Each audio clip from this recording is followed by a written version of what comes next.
All right, sorry. Just before this episode starts, I just want to let you guys know that we are not going to discuss the Pinball Awards. Reason being, we recorded this on the Friday before the Pinball Awards, so none of the other guys knew the results. So we are not covering that. This is obviously coming out after the fact, but we will absolutely cover that on the next episode. So in the meantime, enjoy the conversation. Thanks.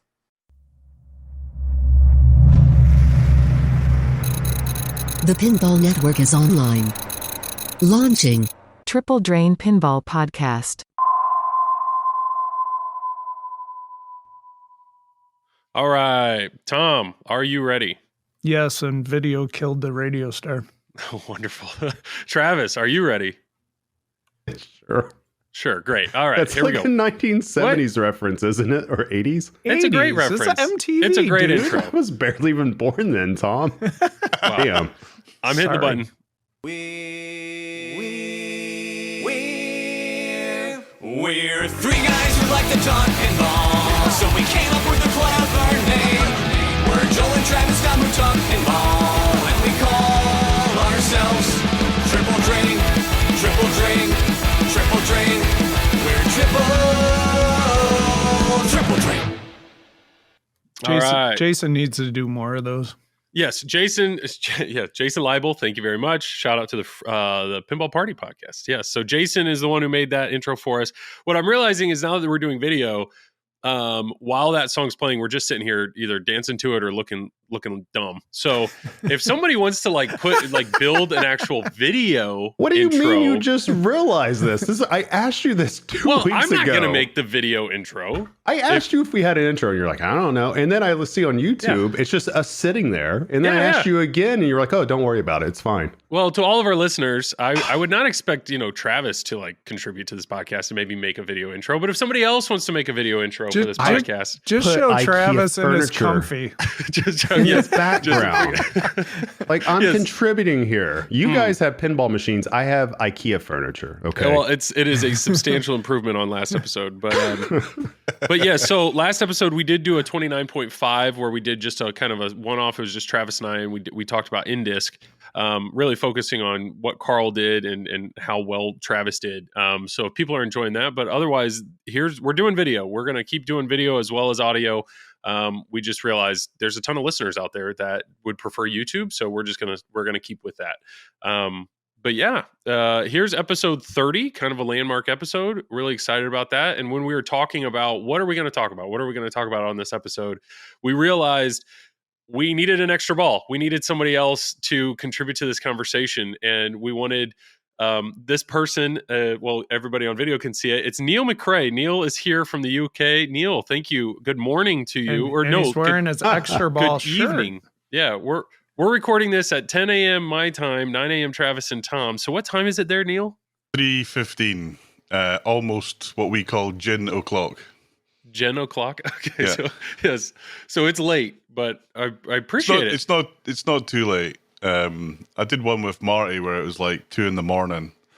Because he lives on another planet, not just another continent. Well, you said 3:15. Got it. Okay. Yeah, 3:15. So in the perfect. afternoon, Yeah. late afternoon. 3:15 on a Friday. You're good. For Yeah, Joel, 10 that's o'clock. super late, Oh, evidently. okay. His bedtime's like 5:30 in the afternoon. Tired just That is thinking far about from it. the truth. So the reality is we want to talk about Bond. And so I know Neil, well, before we dive into all of our topics. So first thing, Neil, you are from the UK, and I want this is a very broad question, but what can you describe European pinball? Like, what are we missing here in America? Is there, how is pinball perceived over in Europe, or is there different challenges that you guys face that the majority of our listeners are American. So what are we missing out when it comes to pinball outside of America? Joel just wants to know if there's tea time over there during the event. That's it, yes. I'll be honest with you. I it's hard to tell you what you're missing. I think the market for pinball in Europe is so much smaller than in the US. Mm-hmm. And we don't have the venues that you have. We don't have the big tournaments that you guys have. We don't have there's 2 or 3 distributors in just about every state in the US. There's only one here in the UK. So the scale is a lot smaller. The traveling, I'll meet up with you guys all over the place. People who travel in Europe is much rarer, so it's hard to get a big event or do a show. But maybe here we play for fun. There's like most of the tournaments aren't for money except the UK Open, which we'll talk about later. But it's a much more pinball's probably where it was. I don't know, 5 or 6, maybe even 7 years ago, where it was in the US. Don't get me wrong, we got some great players, some fantastic players. We also got some great distributors and mod makers here, and there's a great vibe here, but it's on a different scale. And the challenge with that is it just makes everything more expensive because all the games get shipped from Chicago. Most of the parts we need come from the US.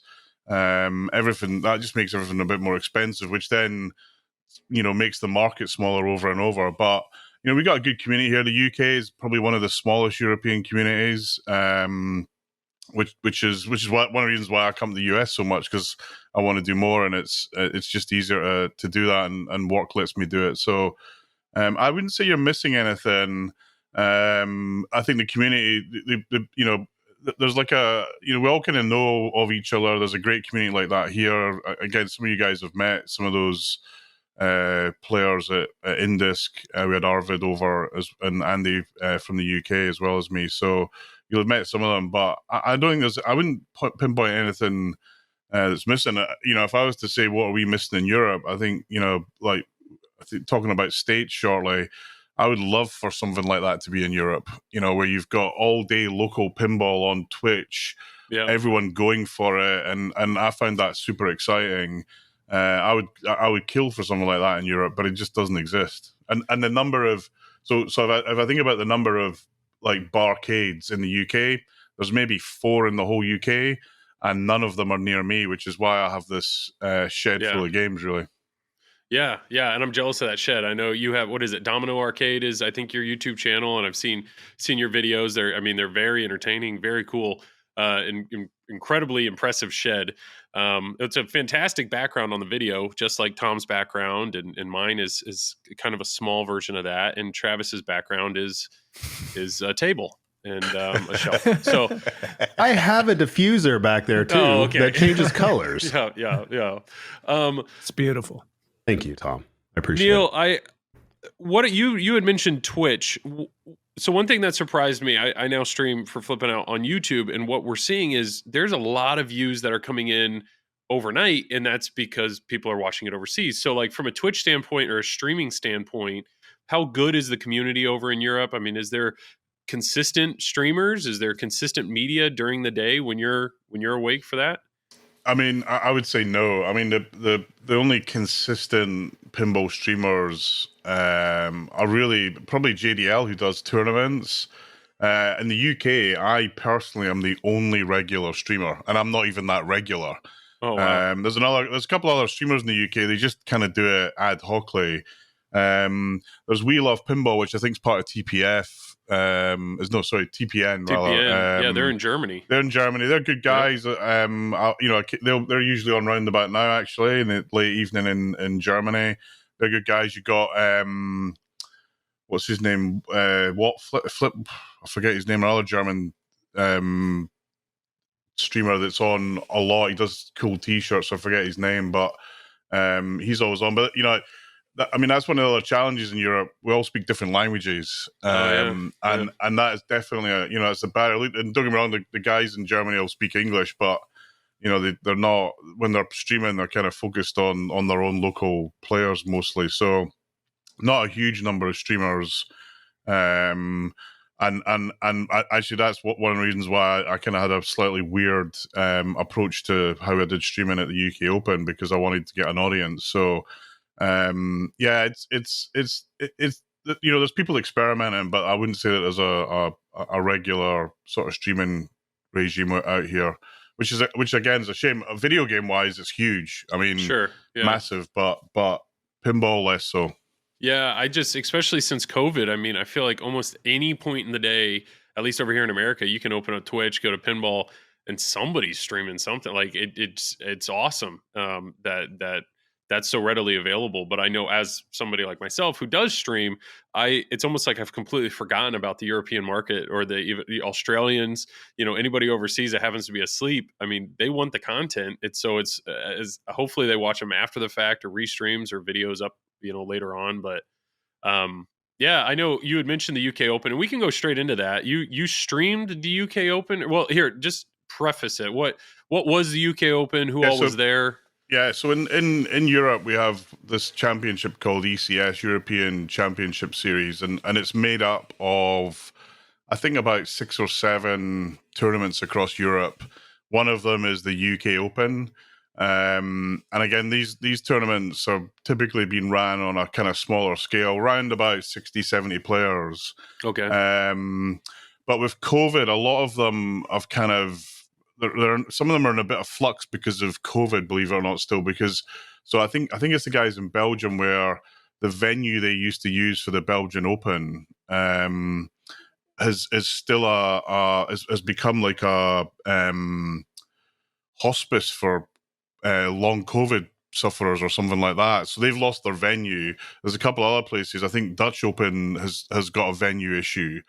And when I kind of announced the UK Open last year, so I also helped run a pinball co-op called Pinball Republic here in London.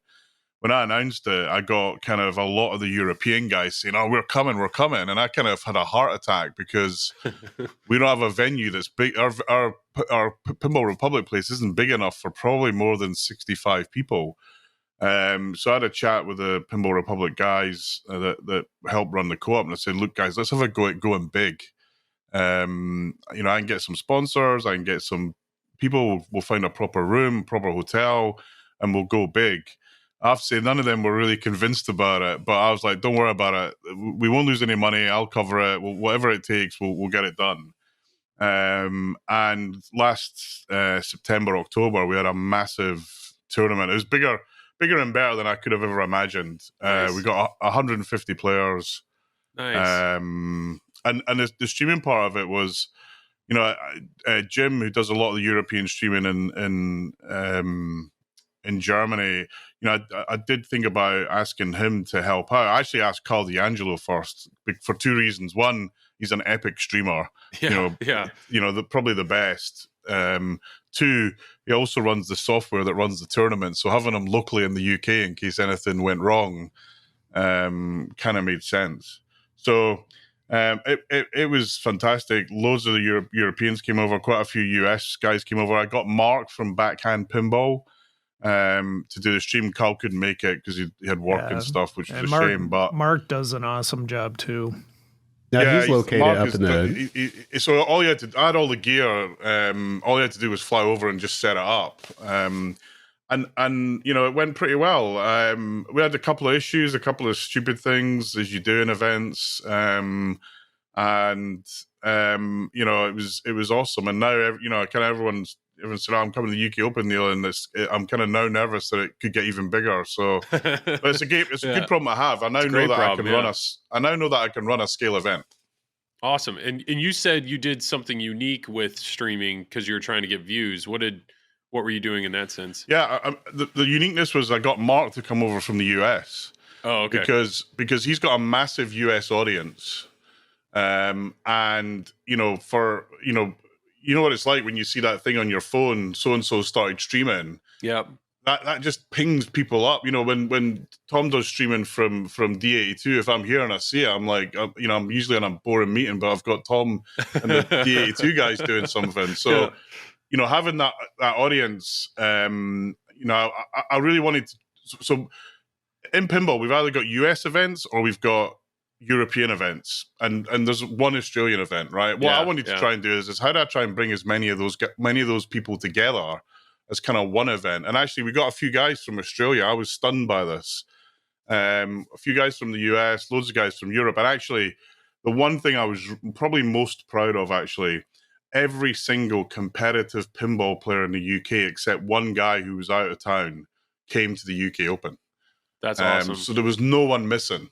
And for me, that was like a really helpful bit of support. Yeah.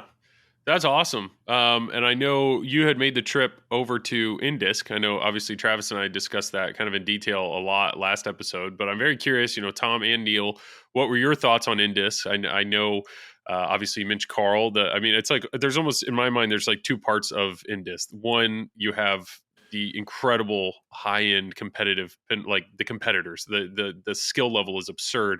But then two, like the streaming aspect and the entertainment aspect and the commentators aspect sets Indisc apart. So I don't both of you guys stream. Tom, you obviously stream with Fox Cities constantly, all the time, tournaments. How was that? What was that like working with Carl, seeing the way Carl worked? Yeah, well, like Neil said, Carl's kind of the creme de la creme of pinball streaming. So it was awesome. And Neil and I got to announce together, which was really cool. Yeah, Indisc is just, it's just one of those tournaments. It's one of the best ones out there. And I had a good time, even though I didn't make the Open. But I did good in a couple of the classic events. But it was fun. I definitely plan to go back next year. That's awesome. And Neil, I'm trying to say this as lovingly as possible, but you are at the majority of these huge tournaments, which is incredible that you are traveling over for these. Now, when I see qualifiers, I don't see your name qualifying that often, but yet you still make the trek and are an avid tournament player, which is incredible. I think that's so great that you love it so much. Yeah, look, so I'm one of those players that kind of has to concentrate for like 3 weeks and practice like hell, and then I can play well. So I've come third and fourth in the UK tournaments. I've done better in Europe. Actually, last year I played in. This room's, it's a bit depressing to say this, but last year, with work and a bunch of other stuff going on, I didn't play an awful lot of practicing a pinball, and if I don't practice, I'm done, basically. You then add that to jet lag and the fact that I turned 50 last year. And you're kind of on this downhill cycle. But look, I go to tournaments to, my only goal is I got two goals. One, to enjoy it, and two, to play as good as I could play. And if that means I'm first, hooray. If it means I'm last, that's also hooray. I try to play the best that I can. And sometimes actually I get, and actually I kind of Indisc, let me just comment on this for a minute. Indisc is an outstanding event from my point of view. Running an event like that, the work that's required is an insane level. And Jim, Carl, the whole team there, I think they knock it out of the park. In fact, the UK Open, I literally stole every idea that they've got and used it in the UK Open. The format's the same, the system's the same. I even tried to get Carl to come over and help stream it because I wanted that to be the same. Yeah, because it's such a high quality event, right? Absolutely. And but it's freaking hard. It is such a difficult event. And I kind of look at, I'm not a great player. I have my moments. I've had a couple of things, but I play to enjoy it. It's my way of chilling out when I'm not working. And I get to meet great people. So from my point of view, it's and if I wasn't there, I'd be in here kind of flipping by myself. So I might as well, I'm lucky enough I can jump on the plane, or usually tie it up with work, which is how it usually works. But the level of effort the Indisc guys goes in. Actually, one thing I'll point out, and I'm not sure a lot of people know this, one, Carl wasn't very well over the Indisc weekend. And also he had some really bizarre hardware problem with his streaming rig. That actually when he got it back, it didn't even boot. The machine's completely dead. And yet he managed. I was trying to help him with stuff. We were unplugging cards. We were and all through that, the stream still went out and still looked phenomenal. Yeah. But there was a load of challenges, and actually, Carl were saying, we kind of dodged a bullet in many respects. And that's the thing. If your PC goes down, you're dead. So overall, I love coming to these events. They're great. They're a lot of fun. The community is phenomenal. There's so many great people out there that it's fun to meet them, and you know, if there's anything that frustrates me, is quite often you don't get a long enough time to see everybody, and but you know, that's a nice problem to have, I think. But yeah, I mean, I am, you know, doing 3 or 4 again this year. I'm going to try and get myself organized so that I play a bit better in a few of them, and you know, get out a bit earlier, get used to the time zone, do a bit more practicing. But yeah, I have to really make an effort, otherwise I'm just not good enough. But I think that says a lot, though, that even if you're not practicing, or even if you're showing up to Indisc where 60 of the top 100 players are going to be there, but you're there for the community, you're there for the people, and the fact that I just think that says a lot about tournament players and the community of pinball, that like they're good people. It's a good time, even if you don't think you can be a top competitor. Well, that's what I was going to ask you about, Joel, because I was watching the Flippin' Out stream that you guys did, your live show. Sure. And I think it was even Craig Bobby. He was alluding to, I guess, some people like to keep rules to themselves and stuff like that. And you know, I just want to make sure that people realize the very much vast majority of any players, you know, even top tier players, it's like we readily share information with each other. And I think the important thing to establish too at Indisc, this is a world championship, right? Yep. But everybody is still approachable. I mean, for the most part, I will admit that there's probably like a couple of people that you don't necessarily want to approach when they're in the middle of a game or something like that, just out of respect. But the vast majority of people are very cool, very approachable. You come up, you ask a question about a game, somebody will tell you. I mean, it's like the information's all out there anyways. And so we have to trust our skill to perform. So it's like, we're not hiding any one thing. It's like if Tom comes up to me and asks me how to play a game and I don't want to tell him, guess what? He'll just go to like Neil or somebody. You know what I mean? Yeah. And then like somebody will know, and vice versa. It's like everybody Neil knows. Will spill the beans on everything. Everybody goes to Neil at District But look, I think 82. it's also one thing knowing what to do and then executing on it. Exactly. And in that moment, you know, the other thing, I suffer from insane nerves when I'm playing pinball. It's just nuts. And in my work, I speak at conferences with 15,000 people in front of me that I don't know, and I can rattle off no problem. You put me in front of a pinball machine with 4 people standing behind me, and I turn to jelly. It's so infuriating. It's tough. Well, that goes back to, you alluded to practice earlier, and that's something that we don't often talk about, even on this podcast, although one of us probably needs it a little bit more than others. I'm not going to name names, Joel, though, about that. But that being said, it's like when it comes to pinball, I think everybody can speak to this. It's just there's so many things that are happening at one time. You got so much chaos going on that, like my camera going out, for instance. Yes. But you shout out to Silverball Swag. There is Elgato No Signal t-shirts. Check them out. Yes. But to continue my thought, it's like you're playing, so you have to know, 1, the shot geometry of the game, and 2, you have to know how the flippers are flipping, how the rubbers are bouncing. You have to understand, do you have weak flippers? Do you have strong flippers? Are they flopped down? Are they sitting high? Those are all things you have to know. Then you have to account for flipper hop, or for if a rubber's off. And then on top of that, you're accounting for the rule set itself. Like, where are you at in the game? And then, like Neil just talked about a second ago, the nerves too. I mean, if you're on stream, it's different. If you're in a situation to where you have to do one more thing, that one more thing might feel like it's a mile away, even though it's one easy shot. So there's just so much that goes into it together that it's hard to put that all together. It's like one chaotic symphony that all has to somehow go together to make things go right. Yeah, no. And you had talked about sorry to interrupt you, but one thing I just build on what Travis said. When it does go right, holy moly, is that an epic feeling? Yeah. I mean, it really is amazing when you go like, yes. Yeah. And you know, that is the buzz of pinball for me. And I believe it or not, I've had moments like that, but it's not in a tournament strategy. It's on stream, and yeah, there's it can be an incredibly satisfying feeling for sure. Joel, you had that moment at Clepen. All right, you took what, like 89th? That was more impressive than what we thought. Yeah, exactly. Yeah. You set the bar high and you dominated.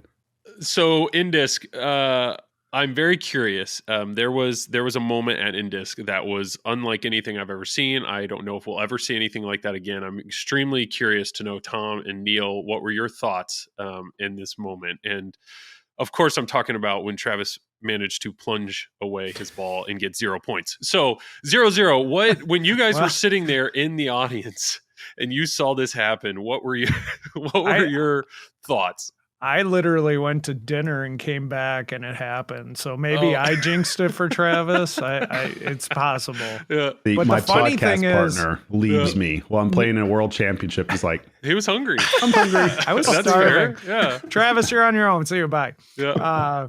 But the funny thing is, we just had our state competition, and Neil Graf was playing me on Paragon, and he did it. That tilt on that game is super tight. It's actually a little too tight. And he did a tap. He was practicing a tap pass, and he actually got a 0 because he tilted the game practicing a tap pass. So before he even plunged? Yes. He tilted the game with the ball in the shooter lane. Yes. And was it's that during on, the actual game or was that during practice? During the actual game. It's on stream. So I'm like, yeah, no, just kidding. That's I his son, wasn't like everybody. that. That's Yeah. his son. I was like, well, that's unfortunate. You'll take the but- win, yeah. As Neil, I'm plunging his ball. yeah. So I was actually in the streaming area, and everyone, I kind of thought, well, what's the ruling on this? And actually, a couple of other folks asked me. In fact, Carl asked me, how would you rule on this? Neil, you're playing and I some kinda, very epic music right now, by the way. Sorry, hold on. It's Avengers. It's okay. Let it go. That was his Sorry, that's the- background. that's Joel. his background for Oh, this it was moment, like building. yes. Yeah, there was a build, moment yeah. going on, Joel. You just Sorry Way to go, ruined Joel. it. Pinball moments, Joel. You just Sorry, I pooped all over it. Yep. So let me start again. So look, I was actually in the streaming area, and I was watching, on the big screen, and I was trying to think, crikey, what's the ruling on this? Because it was clear that for me, it was clear that Travis was doing the, don't activate the playfield thing, right? That was obvious, and also it was clear to me that Travis knows what he's doing. He's not going to do something that isn't going to work. So I kind of thought, well, there's been something that's happened to that machine that has caused this, but we were kind of kicking around, and I think Josh Sharp was on the other side of me, I think, or one of the Sharps were. And Carl asked me, I said, well, the ball entered the playfield. From my point of view, it's the game was on, unfortunately. But actually, I don't know if you know, but I actually went back and tested what happened, because weird puzzles like that infuriate me. and what I found is in single player, you could ping all day. I mean, you could do it over and over and over and over again, no problem. In the finals, you got other players, and also Gottlieb, I can never know how to pronounce that. Gottlieb, yeah. Weird American thing. They're not known for great code, right? And they're probably not known for tournament play either, actually. So, what happened is if you hit 3 switches, and I repeated this several times, you hit 3 switches, that was it, you were done on a multiplayer game. So a little bit unfortunate and a hard way to learn, and especially on the World Championship on stream. I was like, oh my God. But, Luke, that's pinball, right? That's why we love it, for these kind of wacky idiosyncrasies. We just hope that they don't happen to us, when they happen, you kind of learn from it and move on. Yeah, Travis was going for the low score strat. He told me. I was lulling everybody into a false sense of security. I actually checked if there was like a no score final thing that, because in this we're giving away these coins, and I kind of thought, wait a minute, is he going for that for a moment? But in the finals, I didn't get that, but I became a meme on Pinball Degenerate, so it's fine. But it's good. Yeah, but actually, I know you guys covered this, but Luke, Travis, I said this to you at the time. To get that far in an event like that, where the competition was so high, I mean, it's just a major achievement in pinball, and it was great to watch. Really good to watch. Yeah, no, I appreciate it. It took a lot of work, and just going back, a lot of deliberate practice and endless hours that people really don't realize, because there is still people out there that think that there's an element of pinball that's just, or that pinball is just lucky. I mean, of course, you have to have some sort of element of luck, but you have to put yourself in position to experience that luck too. You almost have to make your own. So yeah, it's just, I think anybody that watches that is just now getting into competitive pinball, or they are dominating their local area, they haven't ventured out yet to play against national level competition. It's just know that it does take a lot of practice, but you can do it. You just got to study up on rule sets. You have to really work on flipper skills. And the best thing you can do, the best thing by far that I did, was I just turned all my Stern games at home to like just murder pins. I mean, outlanes were gone, rubbers were gone, no ball save. There was no parachute and no restarting games. It's like, you have to achieve this and then you have to do that. And that helps. I mean, if you can turn your games at home into the most difficult games you'll ever see, it makes life a lot easier. Because what's the number one thing you guys hear a pinball player say when they go out to a new location or they're playing at a tournament? They're just like, this game plays weird. This game plays different. Like, if you can't adjust, you're done. So why not just make your game like one game at home, play ultra hard? So guess what? It makes it easy for you to adjust once you're in that situation. Then you make the adjustments. Guess what? If there's 10 other people not making that adjustment, you have the advantage right off the bat. That's what Joel does. Yeah. I like to have fun with pinball. So Joel turns his games into 10 ball, unlimited ball save. I never rubber bands on the outlanes. We know what Joel does. I mean, the other thing I do the same thing, Travis. The other thing I've done is got the glass off and just practice shots, just being accurate. That's where I struggle. Is I'm just not accurate on shots, and you miss something, and then you're in recovery mode. Yeah. And yeah, you can practice recovery mode, which you need to practice, of course. But the best way of not getting into that is to be shot accurate, and that is, for me, that's where the practice pays off for me. Yeah, for sure. And that's one thing, just watching the stream and seeing these high-end competitors. I mean, it's clear that their flipper skills and their accuracy is insane, but it's the recovery. It's the being able to get the ball back in control, back cradled up, and get the ball where they want. That's just absurd. Well, to me, that's beautiful to watch too. I know that, of course, going back to what you guys talked about, Joel, with your group, that I know that there's a lot of people that, if they're just now watching pinball, or there's a group of people that may not like watching competitive pinball because they see the same shot happening over and over and over again. But like to cheetah me, in the left orbit, yeah. Well, to me, there's a beauty in that. It's like figuring out a puzzle. It's chess. You see a spot and you exploit it and you keep going for it, and you have to skillfully do it. And a large part of people that watch like pinball tutorials and stuff like that, they see how to approach a game, but that doesn't necessarily mean that's how you approach it from a tournament standpoint. Yeah. And I think that's what's exciting about pinball right now, is you see things rapidly evolving to where you even have top tier players that are like, I never thought of approaching a game from that way, using this different pathway, or just picking out this shot. And that's the biggest thing. It's not necessarily about continuously going for the highest scoring shot. Sometimes it's about going for the safest shot. Yeah. And repeating that process. If you can hit the safe shot 5 times in a row, and you can get to the same spot that you would be if you took an unnecessary risk to take 1 or 2 shots at something, you might be better off taking the 5 shots. And that's just, I mean, to be honest with you, it's not easy doing the same shot over and over and over again. It looks like it is for some people, but it takes a lot of brain power to stay calm, stay under control, tell yourself you're going to hit that shot, and then keep going. Yeah, it might be boring for some people to watch, but if you're watching, like, again, high level chess, and you watch somebody sitting there for 10 minutes to make one decision because they're playing the whole game out in their head. I mean, if you have an appreciation for competitive and for tournament, that's what you want to see. For me, I'm more excited about that personally than I am watching somebody go for a wizard mode, or watching somebody blow up a game that's just set to baby settings. Like, that doesn't nothing to excite me at all. It just doesn't. No, I get it.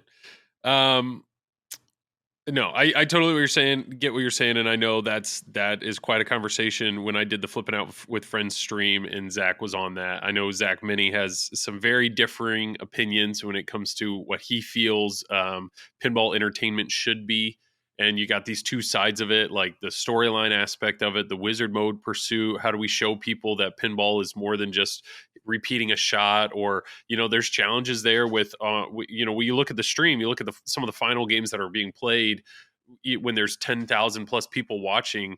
It's some of these older games. You have Bad Girls being streamed. It's like, why are we not streaming these newer pins that can be sold? And I think I understand what Zach wants, but I also understand what tournament pinball is. And I know that, it was, to me, seeing something like how is Keith and Escher and Travis going to handle a Bad Girls? I have no idea. I know what they're going to do to a Godzilla.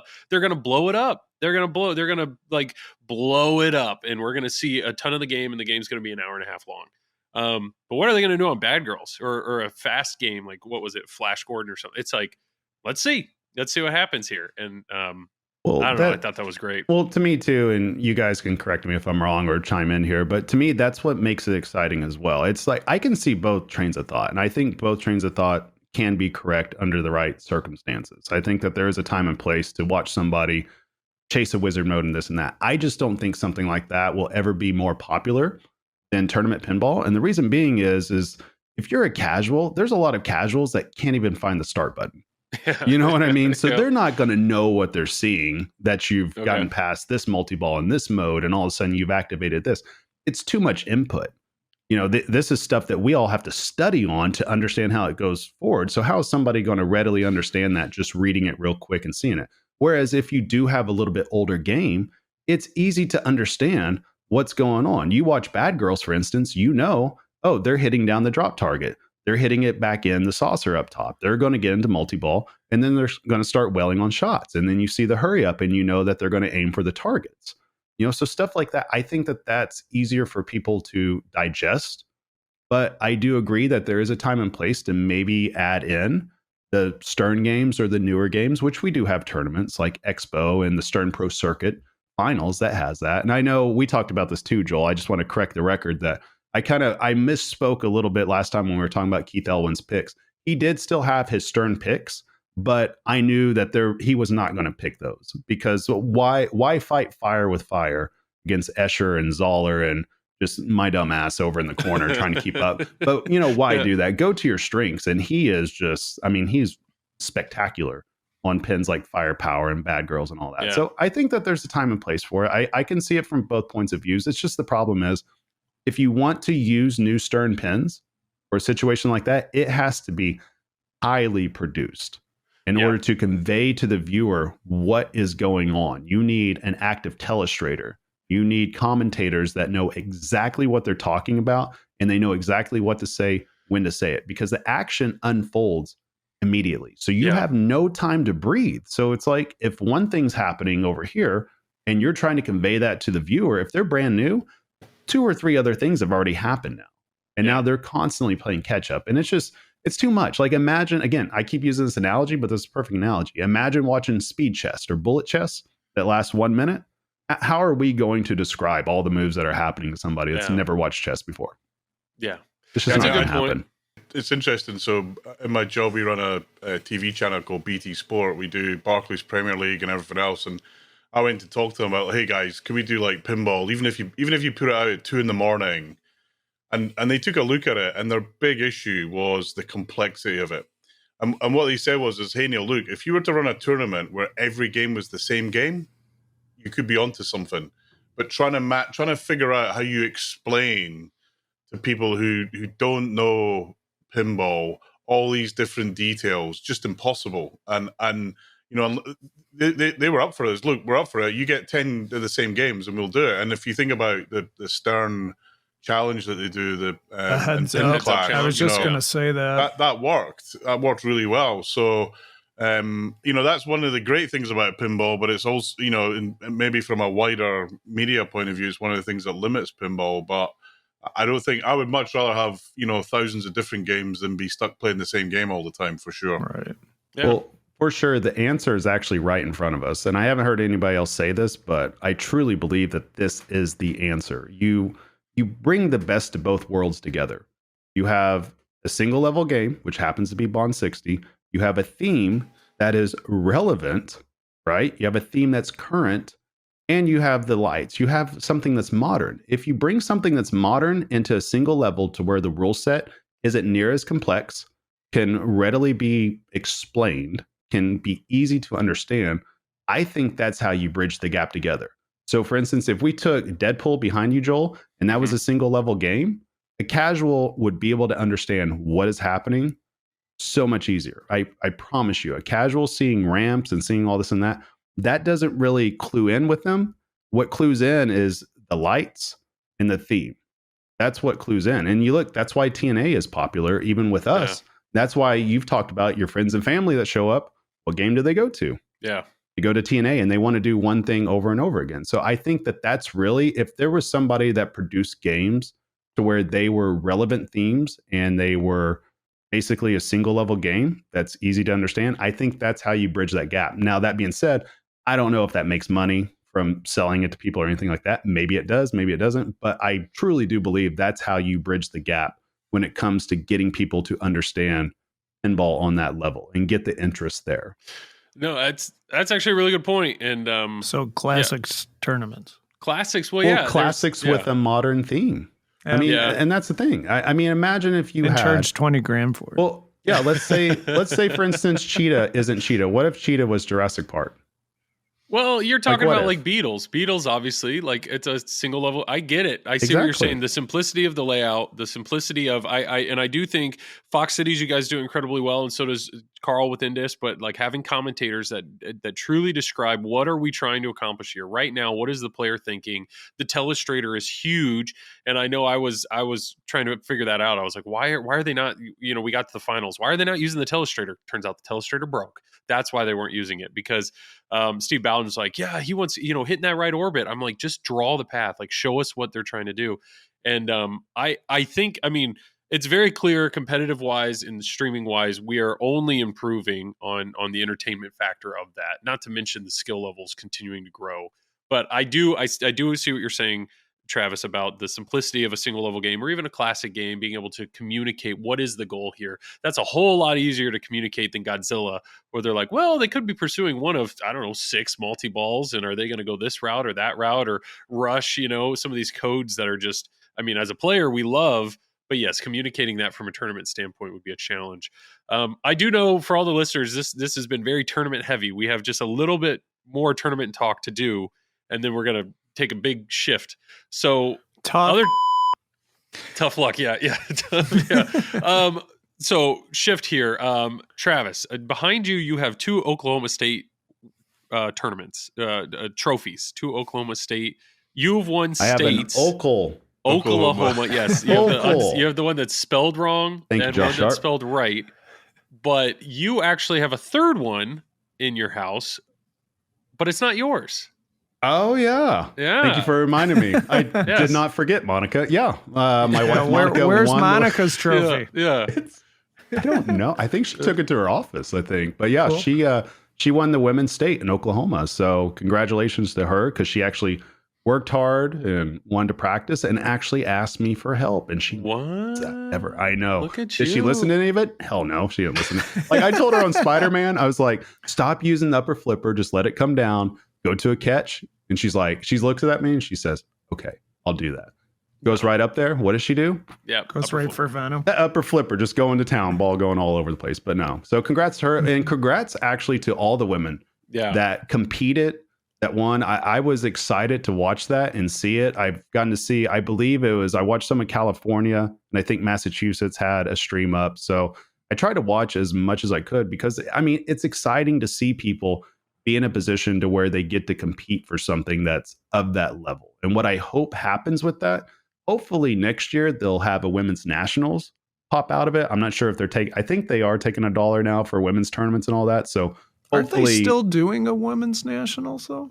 well, Like, it's not the based Worlds, on the. though. Oh, it's the world. I think it's Worlds that's being held at Dead Flip, right? I think that's like women's Worlds or something like that. But yeah, Right. there's no nationals that it feeds into. So hopefully there was a lot of interest, at least from the Oklahoma point of view, of women seeing that, and they wanted to go somewhere. And some of them thought they were going, and even I thought there was going to be a women's nationals. So it's like finding out that there wasn't yet, a little disappointing. But hey, I think it's coming though, because I love the push that's coming with women's tournaments and, seeing the ability too. It's just everybody's getting so much better just over the past couple of years. You could tell that even the young, old, whoever it is, just the overall flipper skills and the ability to know what to do and when to do it, you could tell it's getting better and better. So I look for big things coming out of women's tournaments for 2023 for sure. Oh yeah, and I'm starting to see even more women's names in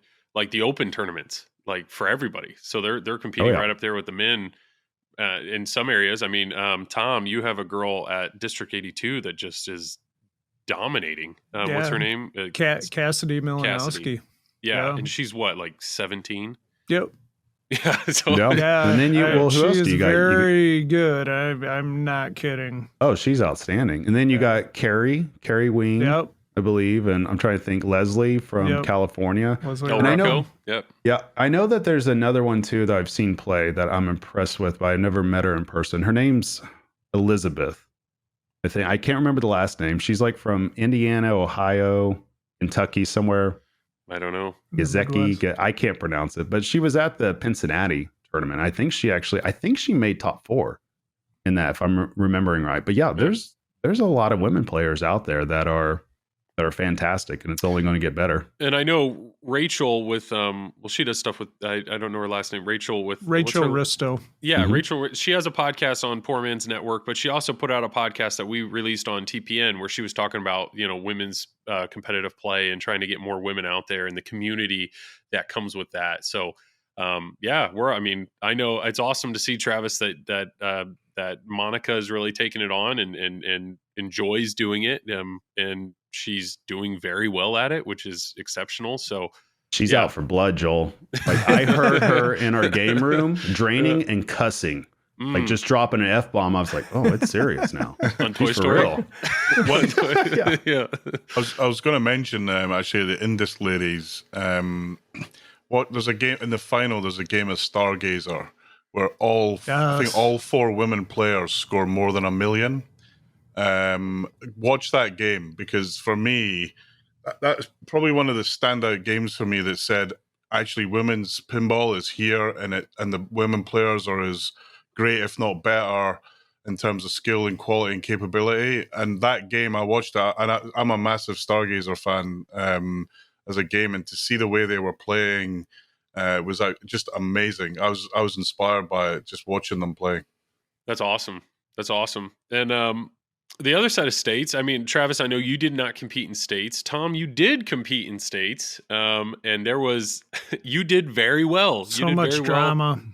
Very well in the state of Wisconsin. There was a point where you were battling. So this is head-to-head. So instead of doing like a 4-player game and the top 2 go on, or top 2, point system or anything, this is one-on-one. This is, what is it, heads up? Is that what it's called? But it's just a head-to-head format. Single elimination. Best of 7, so you got to win 4 games. Yeah, and there was a point where it was you versus your son, you versus Neil. Yep. Yeah. So how did that go, and how did that feel on the car ride home? It was fine. Neil took it fine. I mean, honestly, I don't think either of us were playing great, but Neil just really had some bad luck go his way. He picked Deadpool against me, and he actually won that game, but I mean, there were a lot of outlane drains, unfortunately, and that's pinball. That's sometimes, pinball.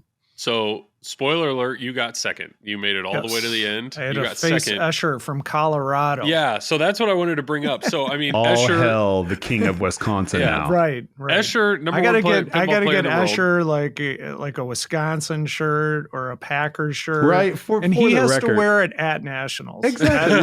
That's what's going to happen. We talked about this, Tom. Like, I can no longer claim I'm District 82. Like, Escher is more District 82 than any of us from outside Wisconsin. Well, even Josh was saying, like if you look at some people's IFPA cards, there's a lot of District 82. So, and it was brought up to me by a lot of people. There was a post on Raymond's Illinois championship on YouTube. somebody said, "Hey, what do you think about Escher and the Sharps coming to District 82 for Wisconsin State?" And honestly, I mean, those guys came and played in our state. They earned points. They have the right to pick which state they go to. So to the listeners, just to clarify what's going on here. So this is states. So you would think this is whoever scored the most points in last year can compete for states. Well, you assume you have to be a state resident. That's not the case. It is the 24 top Whopper earners in that state have the ability to play for states. So when you have somebody like an Escher that's traveling all over the U.S. and playing in all these different tournaments, especially when he's winning in them, Escher was one of the top 4 winners in the state of Wisconsin, even though he lives in Colorado. He was the number 1 seed. Yes. So he had the most points, which if you look at it was over 1,000 points. Which is insane. But there's people like Carlos, I know Laserlos, like he's in Ohio. He had multiple states he could pick in. He could have came to Wisconsin. Yeah, so that became a thing. Why would you want? And so you have two trains of thoughts. You could either based on you could either do it based on the competition, like, well, I don't want to go compete in this state because Ray Day's there. While the other side of that is, well, where am I going to win the most money? And the money's based off of every single tournament game that has been played in that state. There's $1 that's set aside for that. And so being that District 82's had so many huge, large tournaments all year long, the prize pool for District 80 for the state of Wisconsin was over massive. $10,000. Yes. So, I mean, you can't really blame anybody to see all that money just sitting there going, well, if I go there and I do actually decent, I'm going to be taking home a paycheck. So I knew going into my first match, like, if I lose here, I'm still winning $200. Wow. Just for showing up. For showing up. Yeah. If I make it to the next round, it's 400. If I make it to the next round, it's like 800 or 600 or whatever it was. I mean, it was a lot of money. Yeah. Well, to give an idea how much that actually is, I think the Oklahoma State champion made about the equivalent as somebody in the second round at Wisconsin. Yeah. Yeah. Like, which is crazy. It's crazy. It is weird because, yes, you're right that Escher's flying from Colorado. But sure, if Escher's going to play in Colorado, potentially win Colorado, why, like, he's incredibly good. I mean, he won Indisc. Well, there's still good players in Colorado, too. I mean, that field is really difficult, too. You got Jordan Deshane, I think is the last name. Yep. He's really good. He won. He beat Adam Lefkoff, who's Escher's dad. And then you have Walt Wood and Zach McCarthy. Walt is so great. Yeah. And Zach McCarthy is like phenomenal. And you still have Donovan Stepp too. And Donovan Stepp, yeah. So it's like, like, and Donovan's been playing for years and like in Papa finals and Elgato no signals. There's just camera again. It's every 30 minutes. It's almost if like I would have played in Wisconsin and won, I could probably afford to keep my camera on. I think it's been very clear that this is not a mechanical problem. This is a user error. This is a me problem. Well, so the thing is too, with State, I still am. I very much wish State would be set up to where whatever state you're in, that's where you play at. Because I wish it would be more community based. But I do understand that these are the rules. These are what we play within, right? So I don't blame people for wanting to go play elsewhere, for wanting to go see. Because I know, like, we had a couple of people come into Oklahoma back in 2020. And for me, I'm just kind of like, okay, I saw that as a challenge. I'm like, I'm going to defend my turf. So it's a unique. So if a rule was in place, I wouldn't have had that type of challenge either. So, I mean, there's pros and cons to it, but I think at the same time too, if you tried to do state line rules, that would just be way too hard to police to implement that rule. It's just, it'd be too from confusing. Both sides. So, you might have a situation where somebody lives on the border of 2 states and over the border is where all the pinball's at.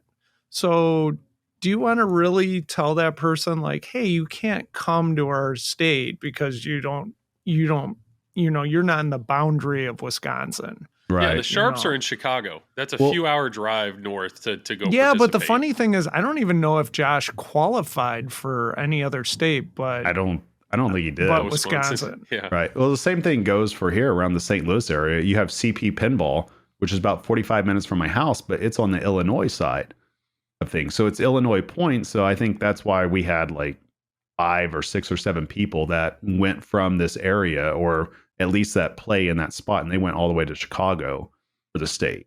And the same thing happens with Kansas City, where you have people on the Kansas side, Missouri side, you have people qualifying for both. So yeah, there is cities that borderline states, and that would make it awfully difficult to tell somebody, okay, you don't play here. That might be like an hour away. You have to travel 5 hours this direction to play in your state. So yeah, And I, there's- mean, I see it both sides. But I also, take somebody else's side. I see somebody who, plays in that state, doesn't go anywhere else, and then, they see somebody else from another state where they're like, well, you bumped me out because I could have taken that spot, So But then what are we going to tell that person to do?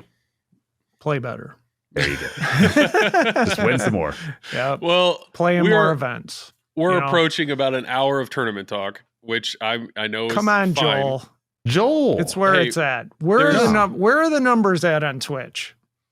It's all in tournaments. I get it. I Watching get it. Joel loop out on Bond. That's where it's at. I almost feel like we need to have a poll. I try to make sure that this podcast is balanced. I know we have a lot of tournament players that enjoy this podcast, but I also know there's a lot of players that don't.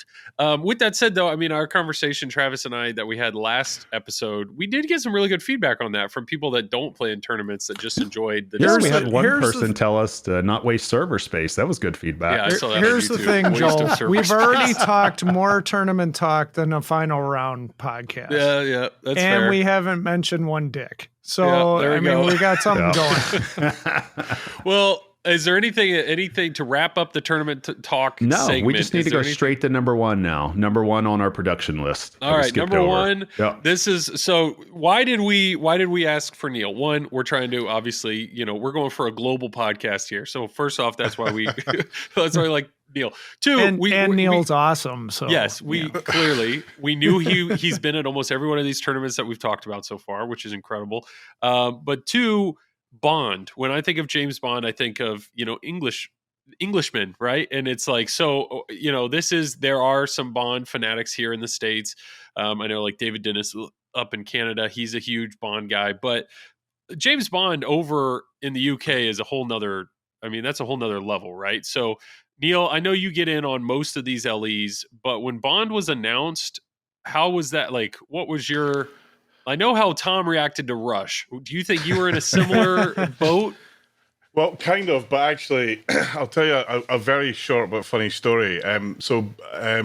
The guys who own the Bond IP, Eon, the Broccoli people, they got a lot of stick for missing the 50th anniversary of Bond. I don't know if you're aware of that.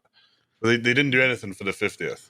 So 10 years ago. Yeah, so they decided, well, we better make sure we do something for the 60th, right? Okay. And I think if you flip back to 10 years ago, Bond was probably in a bit of a weird place with, no one quite sure about the current Bond. Anyway, so the company I work for, we got invited to a meeting with them. Hey, the Eon guys want to have a chat with us. This was a few years ago. And I'm like, Bond, yeah, I'm going.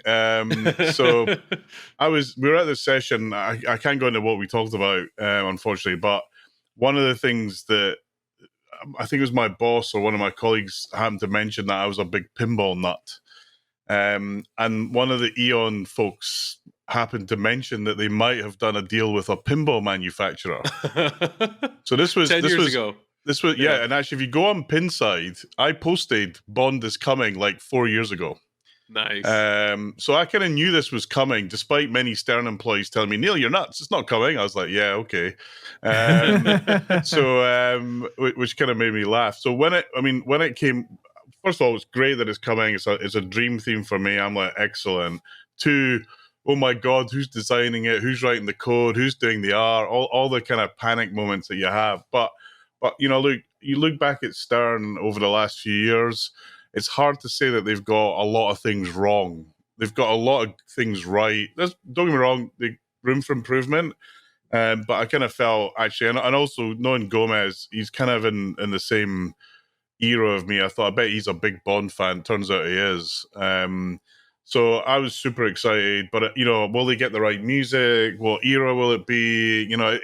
It's kind of like, in some respects, it's like Star Wars, where and actually the other IP that fits this is Harry Potter, because of those IPs, everybody's got a different mindset about what makes that IP special for them.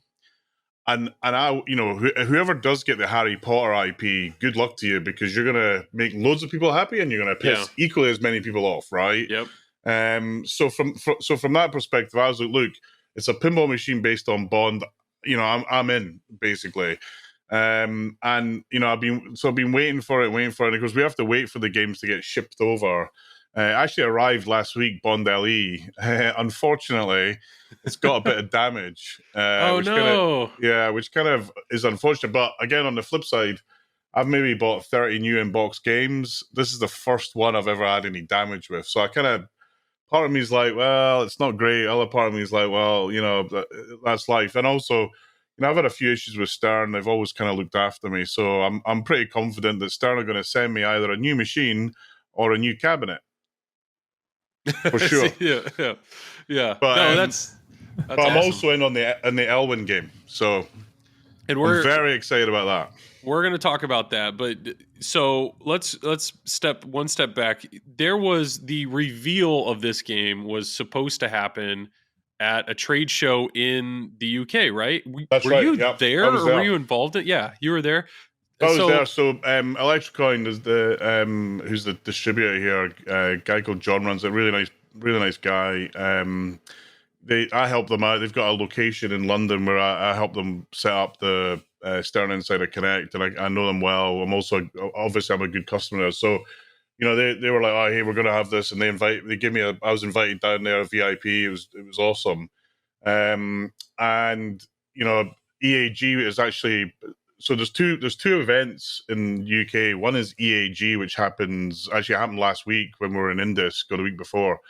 There's another event that was big in the US called IAPA. It's usually in Florida. It's an insane event. If you haven't been there, go. It'll blow your mind.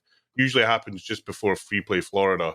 And then IAPA have decided to do an international event. They did it in the same venue as EAG, and it was huge. I mean, I was like, wow. It would, compared to EAG, it was mind-blowingly big. Everyone who's in coin-op was there. Bouncy castles and popcorn makers and pinball machines, you name it, it was there. I mean, they had this event, and unfortunately, I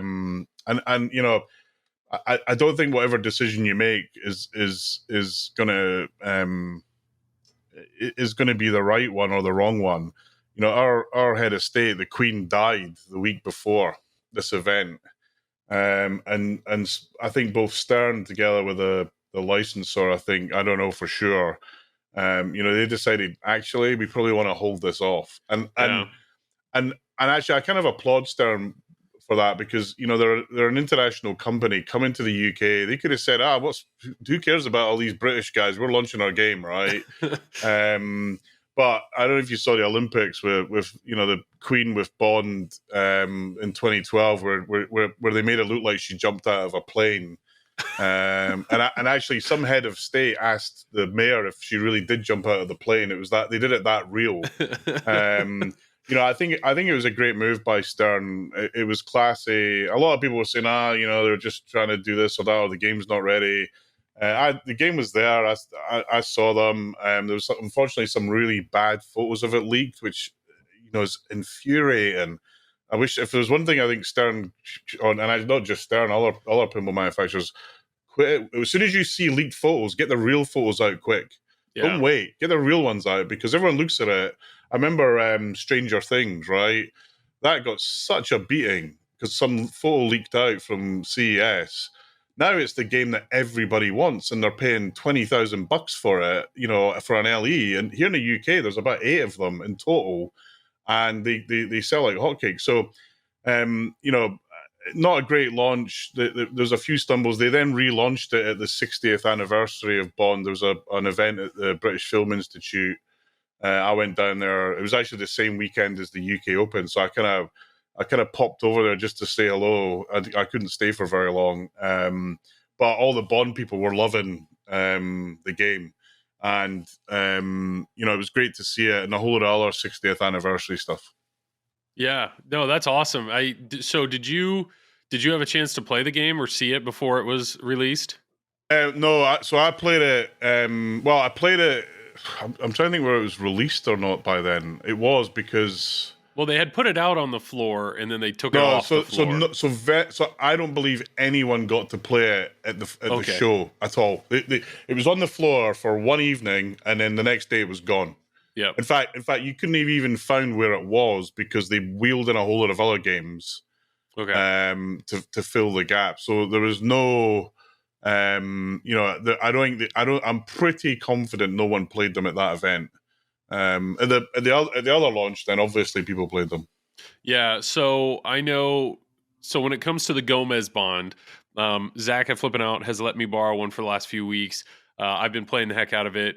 Props to Stern that they are continuing to put out code updates. The game is, I would say, where it's at right now. It's 0.84 code. I think almost all the major villains are in it. All the henchmen are in it. I think all the weapon modes are in it. The Bond women still don't do anything, and there is still no stacking. So you still can't play multiple modes or multiple things at the same time. Now, I know Travis pointed out, I think it was like today on Facebook, George Gomez said they have full intentions of adding stacking in the next code update. I don't know. Initial impressions, Neil? I mean, if this is a theme that you love, what are your thoughts? I played it. I did play Bond at Expo, so I was at Expo. The game was there. I was able to play it, and my first impression is the core thing. The game shoots really well, right? The code was still very early, no question about it, and a lot of work to do. But there'd be nothing worse as if the game was clunky or didn't flow well. But I really liked the games and I most Gomez games I tend to like, but when you look at it from a Bond fan point of view, the artwork is perfect. I know, and I know a lot of people said this artwork looks like some guy in Photoshop did it. Well, Photoshop wasn't around in the 60s, guys, so it's meant to look a little bit kind of non-perfect. And if you look at the Bond artwork of that era, especially Connery, it all looks like that. So, they've nailed it. And they've just stuck a whole lot of movie posters on the side. Yes, because that artwork is collectible. It's huge in the UK and actually across the world. So, I was ecstatic about it. The only thing I might nitpick, why isn't the LE Goldfinger? Yeah. Why? That's Vault the edition, only thing. Neil. You're forgetting about the Vault edition. Yeah, it just hasn't come out yet. Goldfinger Vault. Yeah. That'll be another sale my wife will get pissed off about. Because you'd be in, yeah. So, no, I that's cool. I'm glad as a Bond fan or fanatic potentially that you're excited about that. And then the other side of that is, and we've talked about this as a group, I think we all love the look or what we're seeing in the Bond 60th edition that Keith has obviously designed. Yeah. I know, at least the three of us, we're not buying one. And so we're like, well, who are we talking to that is buying one? And boom, Neil. I mean, it was just you fit that bill as well. What were your thoughts first, what were your thoughts when you heard that there was going to potentially be another version of the game, that Keith Elwin, you weren't prepared for that, like double dipping your dream theme, right? No, I mean, well, look, this is, I think, Travis captured it really well, and when you guys talked about it, which is what a great time for pinball where you can do something like that. Okay. Can you imagine trying to do that, 10 years ago, even 5 years ago, maybe not. So, and then it's the theme, how many people that are Avengers crazies would love another Avengers Special Limited or, Batman? There's loads of folks that would love their game to have a special edition. I'm like, yes, my theme's got it. Hallelujah. And then then my kind of bank manager phoned me and said, danger money, it's kind of, you kind of know, look, this is going to be expensive, like the Beatles, like Batman LE, Batman 66. So, I knew it was not going to be a low cost pinball machine. Although, actually, I think Stern might have sold a gazillion of them if it was. Yeah. So again, you look at what they've done, and actually, as a Bond fan, what Stern have done is actually pretty impressive with Bond 60. It is incredibly rare that you see Bond from the multiple Bonds from multiple eras, with multiple bad guys and multiple gadgets in the same thing, right? You try and find any other bit of Bond thing that's got that, you'll struggle. There's, fan artwork, yes, for sure. Anything official, very rare indeed. So again, people, the artwork on the playfield could be better, I guess, but the outside of it, I'm like, yeah, this is awesome.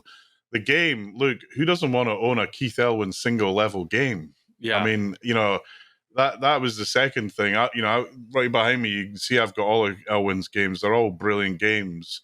Actually, you mentioned, Indisc, how accessible is this? Keith came up to me and said, "Hey, Neil, I hear you're buying a Bond." I was like, "Yeah," and I was like, "You're gonna love it," and I was like, "Yeah, super excited," because Keith wouldn't say that if it wasn't, and frankly, we know that his pedigree in building games, right? So I'm really excited. Actually, I thought it would be more expensive than it was, candidly. Yeah. Okay. And I kind of, loudmouth, yeah, 20 grand, I'm in. 25, I'm out. Because I genuinely believed it would be 25. That was in my head. That's what I thought it would be. So, and look, it's crazy money. Is the value of what you're getting worth the pennies that you're paying? Absolutely not. But as a Bond fan, as a pinball fan, it's not that rare either. But I'm also a big Stern Classics fan. I got a lot of the Stern Classics, and it's kind of the similar sort of setup. So I'm super excited about it. It will be in the bank at UK Open. Nice. Nice. So I'm going to make sure that anyone who wants to play it can play it. We're doing a Bond special event here for our members at Pinball Republic, where we're going to bring all the Bond games together for a mini tournament. I'll take mine to the club. But as a Bond fan and a pinball fan, this is probably my high for the next 20 years until the another theme I love comes along. So that's awesome. But I think I really believe it's awesome for pinball that we've got to a place where we can. That things like this, that this sort of experimentation's happening. I kind of hope Stern look at it, and other folks look at it as like, well, how can we do that, but do it a bit more volume and a bit more accessible? Because we need scale in this industry. Well, I think you hit the nail on the head too when you were talking about, or you're alluding to your utility for the product. And I think that's what a lot of people need to understand, that one size won't fit all. For consumers, it's something that somebody sees that they're like, okay, this is too much money. That doesn't equate to the whole industry is like crashing on itself and they've jumped the shark, this and that. Like it's one product in dozens of products that are available. And what cracks me up about this is looking at the reactions to it. And again, everybody's entitled to the reactions. I'm not going to say people are wrong. But what cracks me up is the ones that are complaining about the money. It's like, okay, you have 5 cars. And you're one person. It's like, okay, you're obviously shelling out a ton of money because you're into cars. That's fine, or you might have like 30 pinball machines in your collection. Like, okay, you like playing pinball. Or you might be like us, that we have like an expensive computer, or we have a Funko collection or a Lego collection. You know what I mean? Like everybody has their thing that they do. Everybody has their hobby. And so I think that's one of the things that kind of gets lost in the shuffle, that when somebody sees something like this, they're like, okay, who wants this? Who wants to get this? Oh, it's too much. It's this and that. The price is what the price is, and the utility is going to be whatever the utility is for the end user. And what somebody sees here, I mean, that's, to me, I very much do believe that this product, based off of how many are going out And based off the reaction, I've told Joel and Tom this, and this is the first time I'll say this publicly. I truly do believe that the value of this will go up in the next 5 years or so. I think that we will have ourselves a Pirates from Jersey Jack situation, because if not many go out there and the game shoots great, and just like Neil said, he hit the nail on the head. And this is completely 100% true based off research that I've looked through all the Bond 60th stuff from other industries. It's rare that you see all of them together in one product. It is rare. I don't think I've seen it even one other time besides Pinball. So that's something that's so unique that at the end of the day with this product, all it takes is for one person to see it and for one person to want it. And that's where you see the value start going up. And I truly do believe the value will go up on it eventually, assuming that it doesn't hit like, the 500. I don't think that they'll get 500 out, which makes it even more valuable and more rare. And to me, it's like that might get some people, to say, you know what, I need to get in on this. I mean, that's just the way the market works. And Travis, you had said it before that when people get into pinball, every pinball machine is new to them. And that's something that there are huge Bond fanatics. And if all of a sudden, a few years down the road, some Bond fanatic decides to get into pinball and then realizes, wait, there's a Bond game and there's this and this, and I could get a game that has every Bond in it. And I totally see what you're saying. Neil, I do have a question for you. Do you feel like 4 optic spinners is enough? Should he have done again, 5? As a Stern Classics fan, you can never have too many spinners. I'd have spinners. I love, actually one of my first kind of pinball, one of the first games I wanted to buy was Meteor. It's just to hit the spinner all day. So that's why I'm excited about it. And our club, so all my Stern Classics are there. I've got about 5 or 6 of them, and it's this. I think this is just going to fit in as if it was another Stern Classic with a few more bells and whistles and a few modernization that hopefully will attract more people into pinball at the end of the day. But I mean, the one thing that's slightly disappointing about the 60th, I think there's only like 4 of them coming to the UK.